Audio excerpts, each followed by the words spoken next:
Hello बच्चों, मैं आपका रवि सर बोल रहा हूँ। बच्चों, अभी हम 1.3 से संबंधित सवाल हल करेंगे। बच्चों, मैं ऐसे सवाल बताऊँगा जो सवाल आपको समझ में आ गए तो जो बाकी के बचे हुए सवाल हैं आप उन्हें हल कर सकते हैं।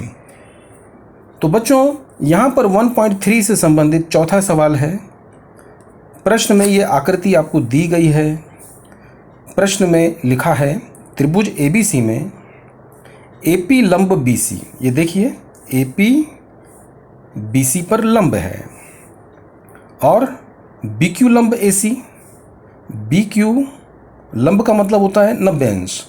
BQ लंब है AC पर, यानी जो प्रश्न में दिया है ये आकृति में भी दर्शा रहे हैं।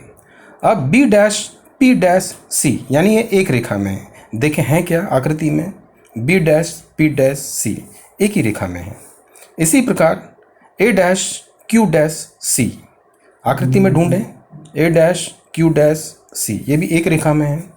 तो सिद्ध करो। अभी हमें सिद्ध क्या करना बच्चों, त्रिभुज CPA समरूप त्रिभुज CQB, यानी ये दो त्रिभुज हैं और दोनों त्रिभुज में हमें समरूपता सिद्ध करनी है, यानी हमें दिया नहीं है समरूप, हमें यह दोनों त्रिभुज सिद्ध करना है। सबसे पहले काम यह करेंगे हम। अच्छा, तो इसमें पहला एक सवाल ये हो गया। अब दूसरा सवाल और छुपा हुआ है इसमें। यदि AP बराबर 7 ये मान दिए हैं, BQ का मान 8, BC का मान 12, तो AC का मान ज्ञात करो। यानी एक ही सवाल में दो सवाल छुपे हुए हैं। पहला कि हमको ये दोनों त्रिभुज में समरूपता सिद्ध करनी है। तो अभी फिलहाल हम हल करेंगे तो यह मान के करेंगे कि ये दोनों त्रिभुज अभी समरूप नहीं है, क्योंकि समरूपता सिद्ध करना है। तो ये चिन्ह नहीं लगाएंगे तो क्या लिखेंगे, त्रिभुज CPA और त्रिभुज CQB में, यानी इन दोनों त्रिभुजों में हमें 2 या 3 कसौटी बताना है। तो इन दोनों त्रिभुजों को इस आकृति में से ढूंढ निकालें। तो पहला त्रिभुज कौन है, CPA। तो ढूंढते हैं CPA कहाँ है, CPA।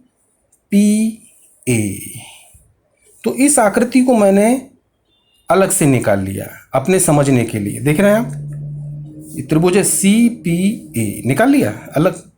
अब दूसरा त्रिभुज कौन है, CQB। ढूंढें CQB का है, CQB। तो इस आकृति को भी हमने अलग से निकाल लिया। अब हमें ये दोनों त्रिभुज मिल गए हैं। अब इसमें 2 कसौटी निकालना है। अब इनमें 2 कसौटी या तो प्रश्न में जानकारी है या चिन्ह। तो देखो बच्चों, चिन्ह दिया है। पहले त्रिभुज में यहाँ 90 कौन है, P, और दूसरे त्रिभुज में 90 कौन है, Q। यानी पहला त्रिभुज में 90 P है, दूसरे त्रिभुज में 90 Q है, अर्थात कोण P सर्वांग सम कोण Q। ये दोनों कोण क्यों सर्वांग सम होंगे, क्योंकि दोनों के माप 90 हैं, इसलिए लिखा गया है कोण P सर्वांग सम कोण Q। कोण P सर्वांग सम कोण Q, क्योंकि ये प्रत्येक समकोण है। यह समीकरण 1 हो गया बेटा। अब इसमें और ढूंढें। अब हम देख रहे हैं यहाँ और दूसरा चिन्ह नहीं दिया है, लेकिन ये देखिए, ये ऊपर का स्थान, ये राइट का, ये लेफ्ट का, ये नीचे का। तो यहाँ देखो एक बिंदु हमें दिख रहा है C, राइट में है, और यहाँ भी देखो बिंदु C दिख रहा है। मतलब एक ही स्थिति में, एक ही अवस्था में है, अर्थात बिंदु C और यहाँ भी बिंदु C दोनों राइट में हैं, अर्थात ये सामान्य कोण है। इसलिए दूसरी कसौटी क्या है, कोण C सर्वांग समकोण C। समीकरण 2 सामान्य कोण है। और बाकी का हमें इसमें तीसरी कसौटी नहीं मिल रही है। तो इन 2 कसौटी के आधार पर हम कह सकते हैं कि यह दोनों त्रिभुज अब समरूप हो गए हैं। तो पहले हमने देखो समरूप का चिन्ह नहीं बताया था, लेकिन इन 2 कसौटियों के आधार पर अब ये दोनों त्रिभुज समरूप हो गए हैं। और समरूप किसकी वजह से हुए हैं, क्योंकि समरूपता की को कसौटी, को का मतलब क्या होता है, पहली जो कसौटी हमको मिली है कोण का चिन्ह है, इसका मतलब को, दूसरी कसौटी में देखिए, इसमें भी कोण का चिन्ह है, यानी ये भी को, अर्थात को कसौटी से, अर्थात हमने ये पहला सवाल हल कर दिया। अब बच्चों दूसरा सवाल क्या है, AC का मान ज्ञात करना है।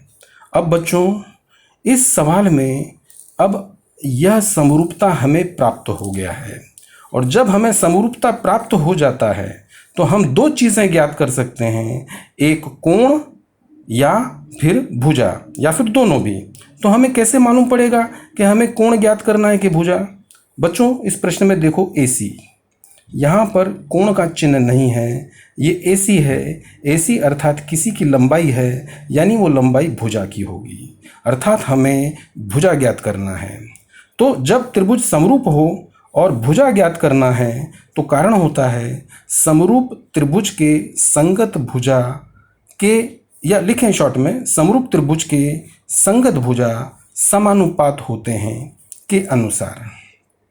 और ये बच्चों ये आकृति आपके समझने के लिए है। अब ये कारण लिखा भुजा का, अब हमें सूत्र बनाना है। तो सूत्र कैसे बनाते हैं, पिछली बार हम सीख चुके हैं। पहली दो की जोड़ी पहली दो के साथ, तो पहली दो जोड़ी कौन है, CP/CQ। आखिरी दो जोड़ी PA/QB, और पहला आखिरी कौन है, CA/CB।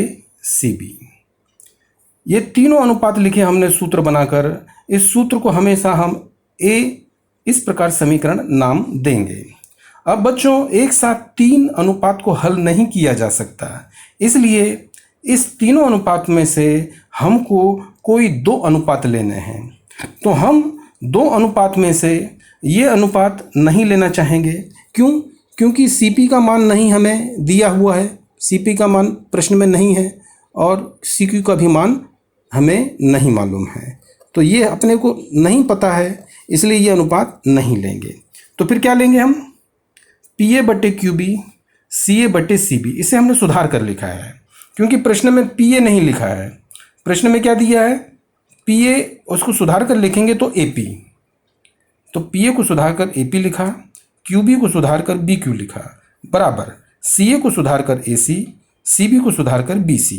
अब यहाँ पर इनके मान रखे हमने, AP का मान 7, BQ का मान 8, AC का मान नहीं दिया है, वैसे के वैसे लिखा, और BC का मान 12।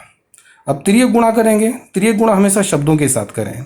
तो 8 गुणा AC बराबर 7 का गुणा 12 में। अब शब्द एक तरफ, अंक दूसरी तरफ, गुणे का चिन्ह है तो सदैव दूसरे तरफ जब जाएगा पक्षांतर होगा तो बटे में लिखते हैं। अंश में है 7 गुणे 12, जब इसे हल करोगे तो 10.5। तो बच्चों AC का मान 10.5। तो इस प्रकार AC का मान आप ज्ञात कर पाओगे। तो आज हमने सीखा कि किस प्रकार हम त्रिभुज को समरूप करें। तो समरूपता सिद्ध करने के लिए हमें 2 या 3 कसौटी चाहिए, और जब समरूप हो गए, जब कोण या भुजा ज्ञात करना है तो हम सूत्र के आधार पर हल कर सकते हैं। तो ये आपको सवाल हल करने हैं बच्चों, इससे संबंधित सवाल भी आपको हल करने हैं, और अपने फेयर नोटबुक में लिखना है, और इसे अपने 10वीं के ऑनलाइन ग्रुप में भेजिए। बच्चों मैं देखता हूँ आपका, और मैं 3-4 दिनों से आपका कोई काम देखने नहीं मिल रहा है। बच्चों ये मेहनत का काम है, ये हमारी सफलता इसी पर टिकी हुई है। तो बच्चों कोई देखे ना देखे, हमारा कर्तव्य है, परमात्मा देख रहा है, हमें खूब मेहनत करनी है। आप अपनी ख्याल रखो, परिवार का ख्याल रखो। All the best, thank you.